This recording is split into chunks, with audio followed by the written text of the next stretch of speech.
하나님의 평화가 여러분과 함께하기를 주의 이름으로 축복합니다. 오늘 우리에게 주시는 하나님의 말씀은 시편 32편 1절의 말씀입니다. 죄의 무게를 아는 사람은 겸손한 사람입니다. 죄에 짓눌린 삶의 고통을 깨닫는 사람은 더 높은 차원의 삶을 위해 선택할 여지가 있는 사람입니다. 죄에 따른 하나님의 심판을 의식하고 두려워하는 사람에게는 아직 기회가 있습니다. 회개할 기회입니다. 하나님께로 돌아갈 기회, 죄사함 받고 새 삶을 살 수 있는 기회입니다. 성경은 의인은 없나니 하나도 없다고 말씀합니다. 아담의 후손으로 난 인간은 죄의 영향을 받고 사망의 권세 아래 있습니다.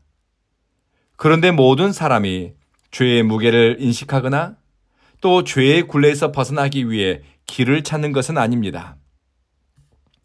성경에서 다루는 중요한 주제 중 하나는 죄에 관한 것입니다. 많은 믿음의 사람들도 죄의 문제로 고민했고 해결되지 않는 죄 때문에 두려워했습니다. 그러나 그들은 하나님의 자비와 긍휼을 의지하며 죄 사함의 은총을 구하면서 죄를 넘어 거룩한 존재로 지음받는 길을 찾았습니다. 오늘 우리가 읽은 시편은 다윗의 참회시라고 불립니다. 성서학자들에 따르면 다윗이 파렴치하고 끔찍한 죄를 범한 후에 하나님 앞에서 부끄러움과 통렬한 아픔으로 죄 사함의 은총을 구하면서 경험한 죄 용서받은 기쁨, 그리고 죄를 넘어서 거룩한 삶에 대한 열망을 고백한 시라고 합니다. 허물의 사함을 받고 죄의 가리움을 받는 사람이 복이 있다. 여기서 허물은 단순히 작은 잘못이나 혹은 실수를 가리키는 것이 아닙니다. 허물로 번역된 히브리 단어는 반란, 반역을 의미하는 단어입니다.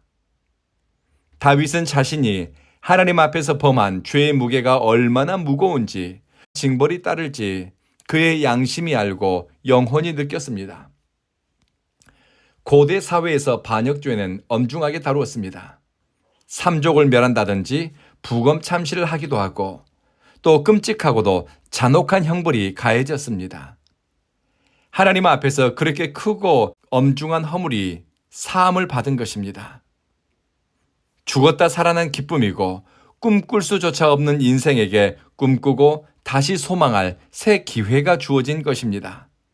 망가졌구나, 다 끝났구나 싶었는데 다시 리셋되듯 인생을 의롭고 거룩하게 살아갈 수 있는 시간이 기회가 주어진 것입니다.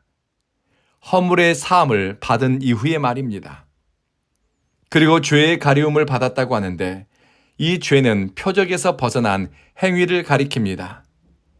하나님의 뜻과 방향에서 벗어난 것, 하나님이 설정하고 기대하는 삶의 방식에서 벗어난 것이 죄입니다. 오늘 시편은 다윗이 밧세바를 범하고 그녀의 남편 우리아 장군이 전쟁터에서 살해당하도록 음모를 꾸민 후 나단 선지자의 경고를 받고 회개한 이후에 기록된 시라고 학자들은 말합니다. 다윗은 자신의 죄가 하나님께 반역 행위와도 같고 하나님의 의도에서 한참 벗어난 죄와 같다는 것을 깨달았습니다. 다윗은 자신의 죄가 하나님께 반역 행위와도 같고 하나님의 의도에서 한참을 벗어났음을 깨달았습니다. 정신을 차리고 보니 죄의 무게가 너무 무겁고 감당해야 할 심판의 결과가 두려웠습니다. 다윗은 자신의 죄를 감추거나 부인하지 않습니다. 죄를 사하시는 하나님의 자비하심을 의지해 용서를 구하며 주님 앞에 바짝 엎드립니다. 믿음은 회개해야 할 순간에 바짝 엎드릴 줄 아는 것이고 믿음은 순종해야 할 때 핑계보다는 아멘으로 응답하고 손과 발이 움직이는 것입니다. 다윗은 용서받을 만한 죄여서 용서를 구하거나 감출 만한 죄는 적당히 감추며 하나님 앞에 나간 것이 아닙니다. 정결한 마음 갖기를 열망하면서 죄와 숨겨진 허물을 고백했습니다. 죄 때문에 구원의 기쁨과 감격을 잃어버릴까 두려워하는 마음으로 또 죄악으로 인해서 하나님과 사랑의 소통에서 멀어질까 조마조마하면서 겸손히 구하고 통렬히 죄를 고백했습니다. 어떤 사람들은 하나님께 용서받을 만한 큰 죄와 적당히 덮고 넘어가도 될 죄를 나누고 구분하는 사람이 있습니다. 하나님이 용서할 수 있는 죄와 용서할 수 없는 죄를 사람의 생각으로 판단하고 결정하고 나누려는 시도도 교만한 태도입니다. 겸손한 사람은 하나님께 모든 죄를 사하는 권세가 있음을 믿고 참회하고 죄 용서받은 기쁨과 은혜는 새로운 피조물로 선택하고 살아가도록 삶의 선한 변화를 가져옵니다. 용서를 구하는 일을 미루지 않고 용서하는 일에 인색하지 않지요. 뒤틀린 관계를 회복하고 회복과 평화, 화해를 위한 용기와 선택을 하게 됩니다. 다윗은 해결할 수 없는 허물과 죄의 문제를 하나님께 가져가 하나님의 자비와 긍휼을 구합니다. 도저히 용서받을 수 없고 감당하기 버거운 죄책에 눌렸지만 허물과 죄를 사하는 은총을 구했습니다. 하나님은 회개하는 사람, 죄를 아파하며 탄식하는 사람을 외면하지 않습니다.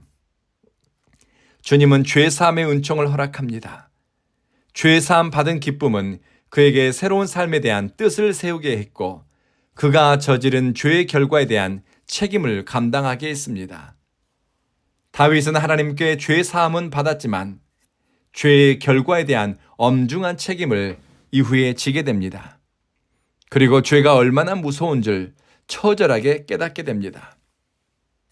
허물의 사함을 받았다는 것은 해결되지 않은 죄의 문제, 내 삶을 좌지우지하던 죄의 영향력과 힘을 주님이 치우고 제거하셨다는 것입니다.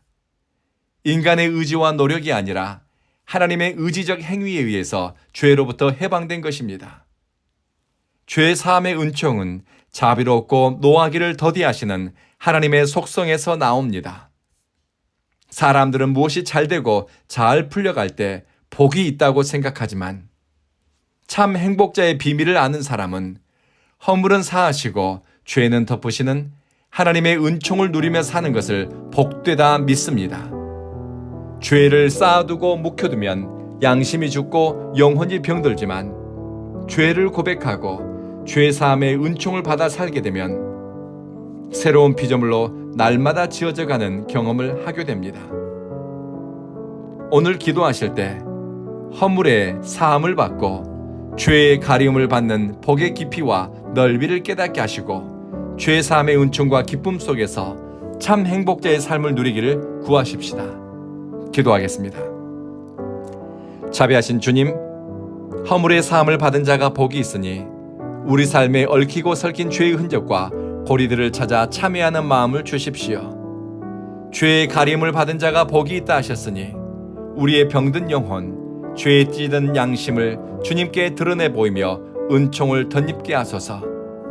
죄사함의 기쁨이 거룩한 결단과 의로운 선택으로 이어지게 하소서.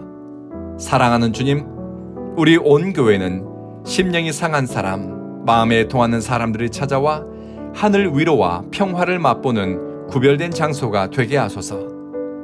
이곳에서 말씀과 기도에 힘을 쓰다 속사람이 변해 자꾸 예수 닮은 사람으로 성장하고 싶은 선한 열망이 일어나게 하소서.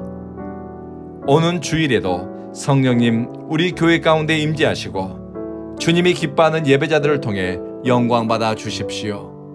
예수님 이름으로 기도합니다. 아멘.